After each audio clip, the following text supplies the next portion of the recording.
Pete Carmichael out as the Saints offensive coordinator. He was there for 15 years. And obviously the setup changes after Sean Payton leaves. He's now the play caller. It's a different sort of job as the offensive coordinator. But I wanted to talk about this because it's a situation you're very close to. You worked with Pete for years when you were with the Saints. Talking to people around that situation here over the last couple of days, what is your read on why this was the time for Dennis Allen and for the Saints to make a move there? Yeah, I think ultimately it came down to just wanting to start fresh. Look, Pete had been there since Sean Payton got there in 2006. That's a long time to be somewhere. Okay, he was the longest tenured OC, and it wasn't even close.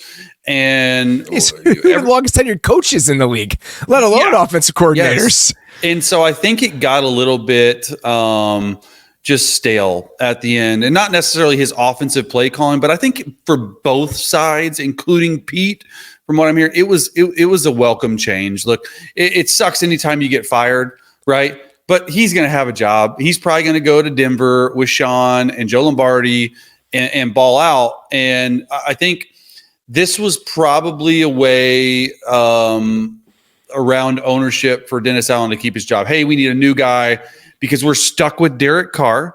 So ultimately, it brings me to Jon Gruden. Like, I don't know how it will affect his lawsuit against the NFL, but everything I'm hearing down there with DA and Derek Carr, like, they still believe in Derek Carr. Derek Carr played really well down the stretch. I don't care what you say numbers-wise. He got them in a chance to potentially get into the playoffs and to win an NFC South. And if you go back and look at the times that Derek Carr played his best ball, it was with Jon Gruden.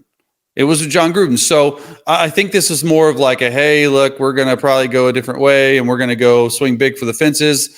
And look, Pete's my guy. Like, I loved Pete. Pete taught me how to prepare as an NFL quarterback. He taught me everything I knew about an NFL quarterback style with Joe Lombardi and Drew Brees. So, yeah, I wanted to talk about it because it's an unfortunate situation anytime someone gets fired. But ultimately, I think change was good for both sides of the spectrum here. Yeah, it's not surprising to see them move on. I think that the Pete Carmichael thing was a way to try to tap into keeping Sean Payton. Let's stick with continuity. Let's see if we can try to hold on to what this model looked like for so long. Pete Carmichael, by the way, that's the life I would have wanted for the last 15 years. He's hired as the offense coordinator in 2009. So you're not the play caller. You're an offensive coordinator of a team with a play calling head coach. And you just get to be there for, what, a decade, 12 years, essentially, with Sean Payton. What are you making as an offensive coordinator for the Saints? Oh, man. At least $1 million, right? Probably $1 million, right? Yeah. So you're making like $1 million a year. He's lived in the same house in Destrehan in East New Orleans forever. Hasn't spent any money. He's the cheapest human being of all time. And just hanging out down there. You just put it all in the bank. No one ever mentions your name. You never get any heat when things are going poorly because you're not the play caller. And you're making a really nice living, having a really nice life, just hanging out down there. It's a perfect way to live. And now that's over. But for about a decade, I think Pete Carmichael had it going pretty well down there. He did. And if you remember, he was hired in 2006, and then in 2000, I got to make sure this was a long time ago, 2011, when Sean Payton broke his leg or hurt his knee on the sideline of Tampa that year, Pete took over play calling. And we ended up as like the third best offense in NFL history in terms of points and yards. So he was calling the plays that entire year once Sean got hurt. So that was sort of his like, oh man, like, yeah. And then the next year he's like, okay, here you go, Sean, you can have it back. Let me just hang out over here. Before we get into the Gruden thing and what comes next, I'm curious, did he ever want to be a head coach? Was that a situation where teams would ask, he just didn't really aspire to it? Because when you have a guy who's that successful with offenses that have been really good for 8 to 10 years, you would have assumed he probably would have gotten more looks for a head coaching job over that time if he had wanted them. He never cared. He never cared about it. He loved his situation in New Orleans. He loved the people that he worked with. Respect that, man. When you had Drew Brees, like, there's just some people that are, and he's a very, very highly motivated guy. And you just, sometimes you find people that are like, I'm good, man.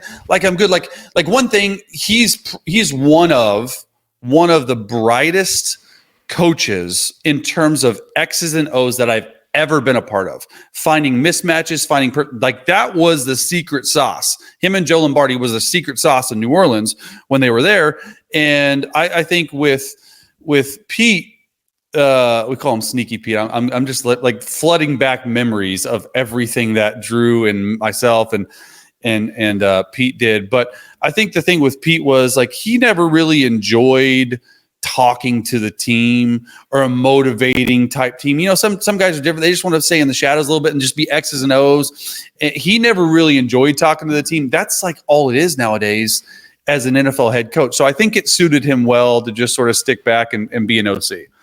I'll be curious what his role will be in Denver if he does end up there, because obviously Joe Lombardi is the offensive coordinator. Yeah. Johnny Morton, who was with Sean for years in New Orleans, has been all around. He's the passing game coordinator, and Davis Webb is the quarterback's coach. And Zach Strief is the O-line coach. Coach. So like it's going to happen. I can see him like senior offensive analyst, something like that. Yeah. That would not surprise me at all. Yeah. So let's get to the Gruden part of this, because I do think that if you're trying to connect the dots, it does make a lot of sense because of how much Derek Carr succeeded under him. The question for the Saints is, how comfortable are the Saints taking on a guy who was fired for the reasons that Jon Gruden was fired? I mean, we think that that's going to come up again if he ends up getting the job there. All those emails that came out, the things that he said in those messages to Bruce Allen, the reasons that he got fired to be the Raiders head coach, those things haven't gone away. So that becomes a question of how comfortable the Saints are in hiring a guy with that background, and how comfortable they should be, and how comfortable we should be with that hiring.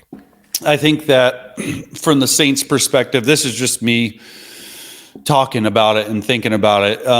When you do something like Gruden did, and there have been people that have done things before that have sort of gotten forgiven, right, wrong, or indifferent, and they always get this second, sometimes third chances, right?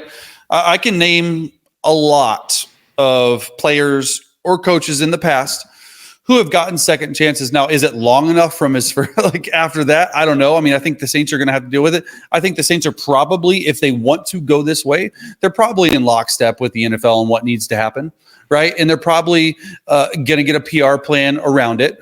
And I think at the end of the day, there's definitely going to be some backlash if it happens. And I think eventually it'll just go away. Like everything else in our culture seems to just go away.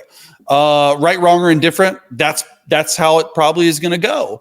And with Gruden, I think outside of everything that has happened with him outside of football, I think it's a great hire. And I think the reason it's a great hire is you not only get an OC who's been in the league, called amazing, like his vision as an offensive coordinator should not be ever doubted. Like he is. I really liked watching those Raiders offenses over the last couple of years. I really liked watching them. So you get that, and then you get a certified head coach in the building.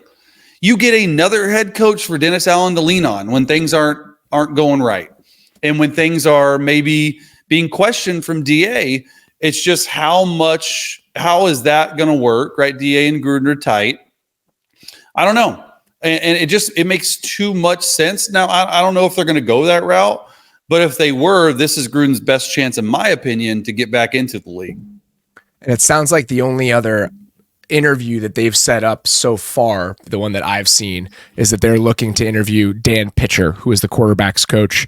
They are interviewing Dan Pitcher, who is the quarterback's coach for the Bengals. And Dan has gotten a couple looks over the last couple of years. He is very well regarded in Cincinnati. I'm surprised he hasn't been a candidate for more open offensive coordinator jobs, including the one in Chicago, frankly. So not surprising at all to see his name potentially connected to this as well. Well, somebody else that you got to keep in mind is Joe Brady.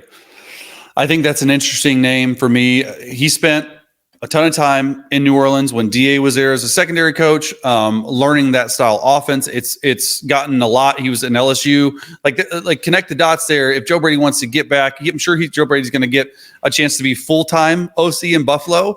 But if something crazy happens, like that's a name to watch, in my opinion, because I think he's really done a good job with the Buffalo Bills since he's taken over for Ken Dorsey. If he is named the full-time coordinator, I'm thinking I'm staying in Buffalo. if I have a choice between going to New Orleans to be the Allen? offensive coordinator or being Josh Allen's offensive coordinator, I think my quickest path to a head coach, if that's what Joe Brady wants, probably goes through my time with Josh Allen. Just my 2 cents about the situation.